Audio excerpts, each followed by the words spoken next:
Mi nombre es Diana Ivonne Ocaña Favela, soy estudiante de la maestría en Ciencias Penales. El tema del que les voy a hablar el día de hoy es de sistemas penales acusatorios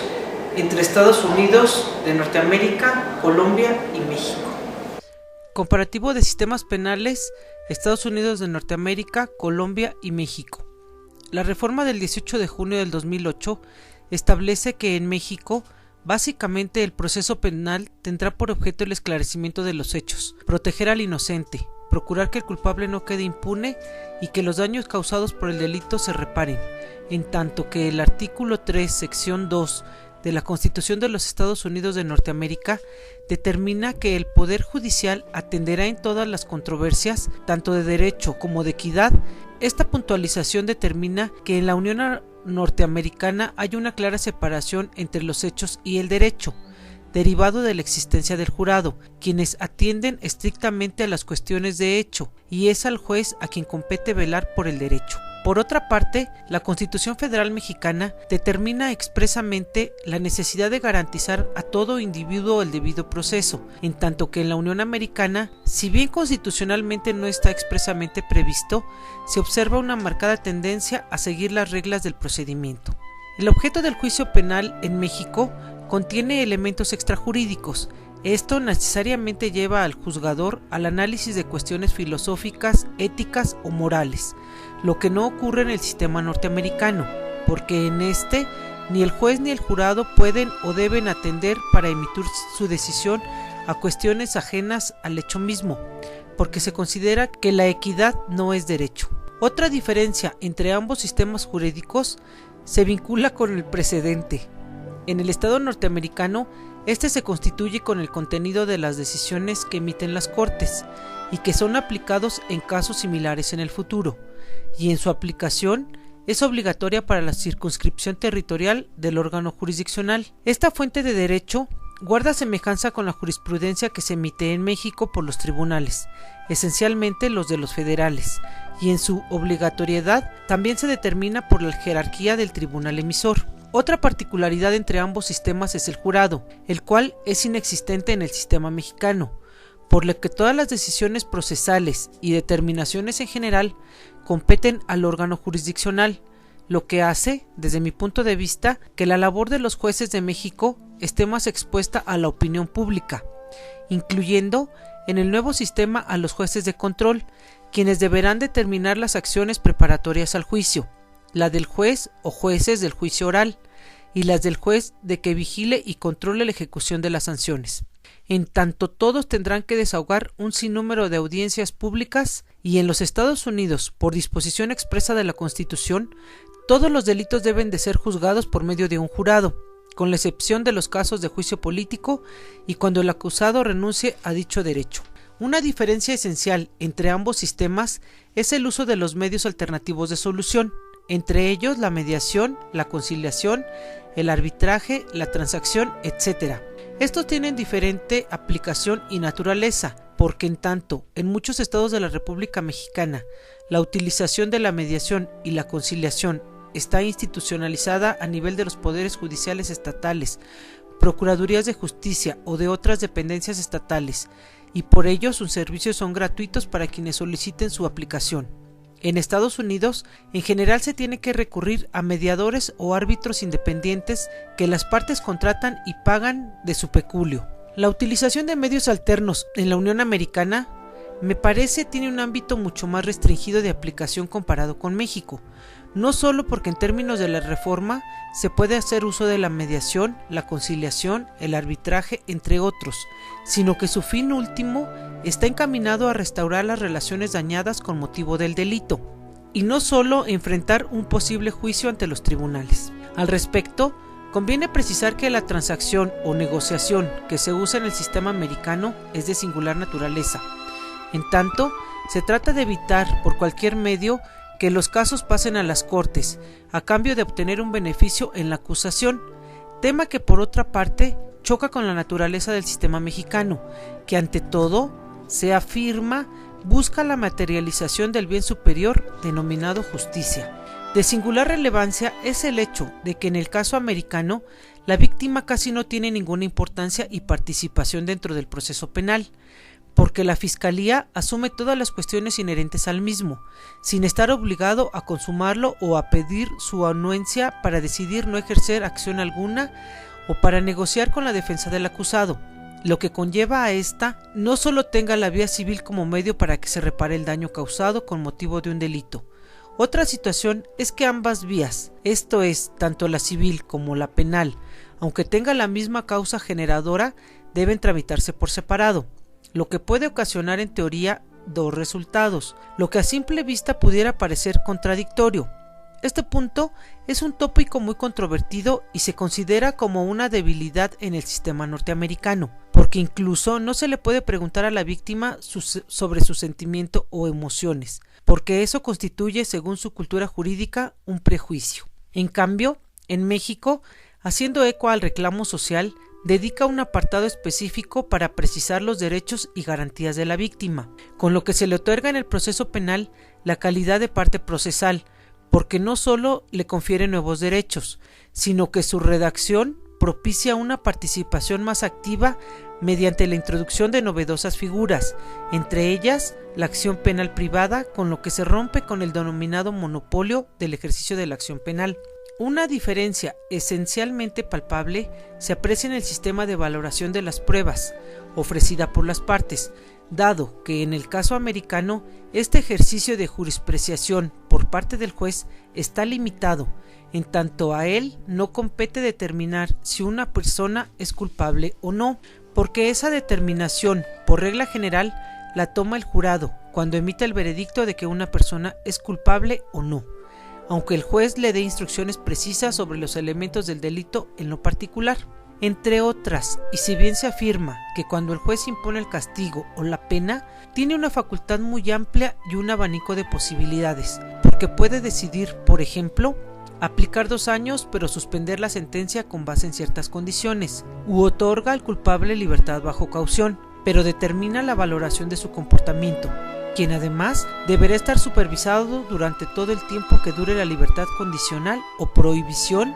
para viajar o tener contacto con la víctima. También lo es que para el dictado del fallo existen libros de directrices que limitan su arbitrio, porque debe basarse en ellos para la determinación de la pena mínima obligatoria que debe imponerse al declarado culpable. En cambio, en el sistema de enjuiciamiento penal mexicano, la valoración de las pruebas se realiza de manera libre y lógica, es decir, la sana crítica, lo que se actualiza no solo para determinar la existencia de un delito, sino la responsabilidad del acusado en su comisión y las sanciones que en su caso deba cumplir.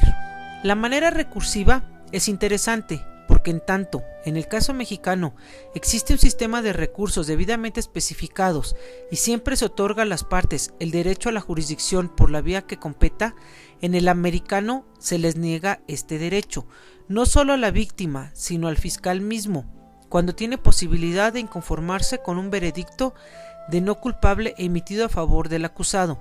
Por ello, presupondría que se le pretende enjuiciar 2 veces por el mismo delito.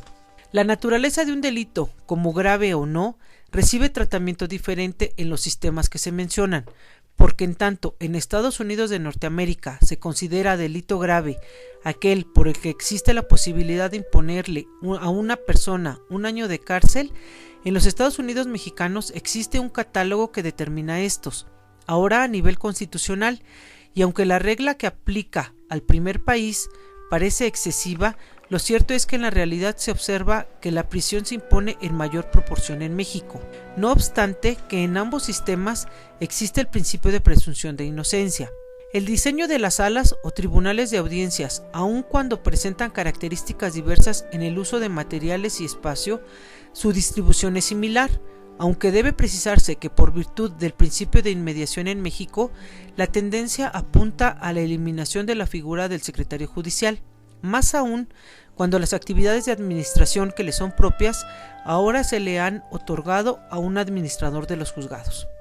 El ejercicio comparativo realizado entre ambos sistemas ha permitido identificar en lo general las ventajas y desventajas de ellos, lo que me ha aportado ideas para la mejor implementación del sistema acusatorio adversarial en todo el territorio mexicano. En relación con el comparativo de sistemas penales entre Colombia y México, se afirma que la reforma procesal penal en Colombia atendió a la necesidad de dar efectividad a las garantías de los ciudadanos y tornar eficiente el sistema,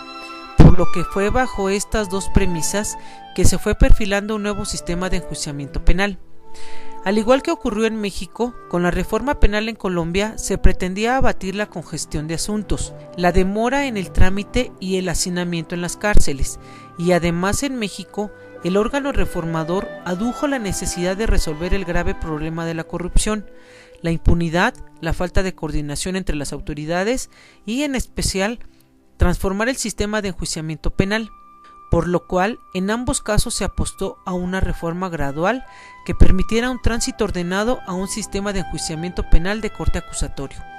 Se pudo constatar que las partes o intervinientes en el proceso son distintos entre un sistema y otro, porque en Colombia existe la Fiscalía como institución que investiga o indaga sobre los hechos y busca las evidencias o medios probatorios, pero además tiene a su cargo imputar y acusar a una persona, a quien le atribuye la posible comisión de un delito, y es responsable de la cadena de custodia. Pero por otra parte existe el Ministerio Público, quien tiene la calidad de representante de la sociedad, de tal forma que los procuradores judiciales deben intervenir en las actuaciones adelantadas por los jueces. La Fiscalía y la Policía Judicial, con la finalidad de defender el ordenamiento jurídico, el patrimonio público, las garantías y derechos fundamentales de los ciudadanos. Y en el caso mexicano, las atribuciones de investigación, formulación de acusación y la representación de la sociedad